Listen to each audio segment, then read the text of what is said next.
Good morning, fellow staff members. I apologize for my absence. I am dealing with a cold right now, so I thought I would share my portion of the discussion with you tonight and in hopes that you find this tomorrow. We're going to talk a little bit about teacher accountability with standardized testing, but first I would like to bring up a history lesson that I'm pretty sure Mr. Bausch would be a fan of in talking about kind of where today relates to the time of Horace Mann. Before Horace Mann came along, New England towns were kind of charged with setting up their own education centers. For every 50 families, they had to set up and support an elementary school. Urban centers that had 199 families or more had to support a grammar school where the classics and language were taught. Laws were created so that these towns would follow these rules, and sometimes it didn't matter because this was already being done. But even then, the towns that did not set up or support, there was little or no backlash to what was expected of them. But at this time, these schools were kind of behind the eight ball. There was poor conditions. The furniture was not properly mandated or did not really provide comfort to those who were going to school there, and those teachers were not properly trained. They were actually probably just whoever could fill the need at that time. It was reported that there were schools in New England, but not any school systems. This leads to Horace Mann entering in, and instead of just allowing the towns and urban centers decide what they should teach and govern their own schools, Mann decided it would be best if schools were all under one centralized, unified organization or government. He wanted schools to produce well-rounded Americans with good character, which is an aim of ours today. I would also say that is what the government would like to see. He also wanted to end the diversity between all schools because everybody was left up to their own devices on what they should teach, who should be there. So he wanted to kind of bring it together underneath one system. This is seen today with our government because they set up mandates that we all have to meet, all goals and benchmarks that have to be attained so that we could be right in line with everybody else. This is definitely seen through standardized tests, which we will get to soon enough. Mann's idea for this education system came from the Prussians. This system had ideals such as compulsory attendance. I'm sorry, I can't talk tonight. State supervised training of teachers, so they all went through a same program. Parents were punished for withholding children from school. Kind of wish that was in effect today, and efforts made to have a uniform curriculum. One of the main things at that time, a lot of people did not believe in a centralized government, so because they feel like the power should be in the people. That was the idea of the republic. But Mann worked around this, had some troubleshooting so that he could have the state's role define what was being taught within those schools. Mann also set up the first Board of Education in Massachusetts, and they had some big goals, which were adoption of textbooks and establishment of school libraries, making sure that all the teacher prep colleges were kind of controlled by the state government, and then collecting data, which I'm pretty sure is a big deal these days because we keep doing this in our data retreats, and I'm saying the word different both times, good for me, and most of the time this stuff is getting sent back to the government to report on what is happening within our school. And a lot of this is coming from standardized testing or what assessments we have within our school. So that leads to our discussion today about teacher expectations and accountability. government wants to make sure that there is qualified and quality candidates teaching in the United States schools. When No Child Left Behind was passed in 2001, it required all prospective teachers like us, which is the majority of us, to take tests to show our knowledge in our content areas, like the praxis. I remember taking that then. At the same time, there was a concern with how our students were doing across the curriculum and non-standardized testing. So there's been this trend that they would like to see teacher effectiveness tied to how the students do on high-stakes testing. This is going to factor into our teacher evaluations. So before you start wanting to assault the messenger, I'd like to say we need to take a look at both sides of the coin.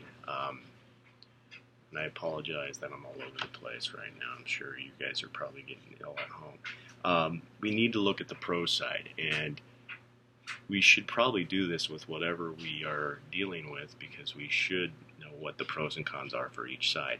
One of the pros is that it will force those teachers that are deemed marginal to leave the profession. We don't need those types of people hanging on if they don't understand why they're here. The days of just lecture and hoping the students will absorb the information are over. We need to change our presentation styles. We need to be doing whatever we can to ensure student learning. So it would be best if those people left the profession. And I'm not making fun of anybody that's here, but I'm just saying that's a great idea. This also might prevent, another pro might prevent some prospective teacher candidates from entering the field. They may not feel like they can handle or the stress that we are all dealing with or what the profession has become. So that might prevent some of that marginal teachers from ever entering the field. However, this also could be a challenge for those who want to rise up and meet it, which as a first-year teacher, I don't know who would want to, but it may be the reason that they would want to make sure they're helping all students. Another reason is the use of motivation. I mean, we are all in this for the kids, so we should try our hardest to do the best we can to help the students show growth. And it's a challenge that we all need to rise up to face. One reason why I think it is a good, standardized test and the scores that students get is a good piece of information, but only as if it's a small piece of information used to evaluate teachers. A lot of the evaluation tools today are taking it into account, but it's not the big picture or end-all be-all to how you evaluate a teacher. So like in Nebraska, we are looking at the AQuest system, and assessment is just one of the key factors, but not, like I said, the end-all be-all to how a teacher does. There's many different areas that are looked into before they actually evaluate a teacher. So those are some pros to using standardized testing of students into a teacher evaluation. Now, of course, I'm sure we could all come up with some cons, and these are the ones that I happen to focus on. In a study by Goldhaber and Walsh, one of the things that they wanted to see was whether or not the quality candidates or the qualified ones are actually signing up for education majors, and that they want the best and smartest and brightest to be teaching the United States. And one of the things they found are students who do not have the best SAT scores. About at the time of this study, it was 2008 and 2009. People with average SAT scores were the ones that were entering the teaching field in a certain area. So I mean, maybe not the smartest and brightest at that time. Maybe they're seeing what is happening to the field and that they want to go somewhere else with their time and their career. So maybe we're turning away those that we wish to have in our profession. It's not fair to tie test scores when a teacher works with students with differing abilities, and I mean, I could attest to that with students with special needs. We're not going to see great gains with them, but we need to at least see growth. Is it right to the tide pay to this? That's a question we need to ask ourselves. Just a little goofy recon I noticed in a study by Pay Freeman and Wash. They asked prospective teacher candidates to take a look at the tests that the Common Core standards were promoting or that they have to take. And they say that they may be age appropriate and test what they're asking for, but they are too wordy, have too much reading, may cause a lack of focus for those who are taking that, so might have to take that into account. And then, according to Maranto, in a study that this person did with standardized testing and its effect through history, it shows that there's a narrowing of the curriculum if we spend time teaching towards a test, or if we're too worried about standardized testing. We are going to kind of shortchange our students. They don't get everything they need. So that might be we're teaching the test. I remember hearing this a lot as I was going through my teaching degree. I'm sure some of you as well. And one thing that Macmillan and something I've heard on NPR is that instead of using this standardized testing, we should use what we're already doing, and that's classroom assessment, stealth assessment, as the NPR article I heard online. This could be a useful alternative to show that there is growth being made with what we're doing. So it's another way that we can show the government that this is happening.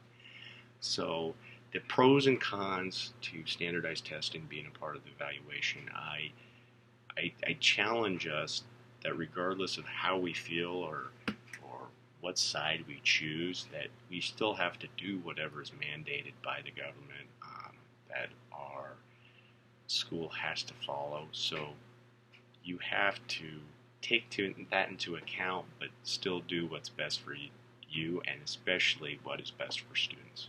Thank you.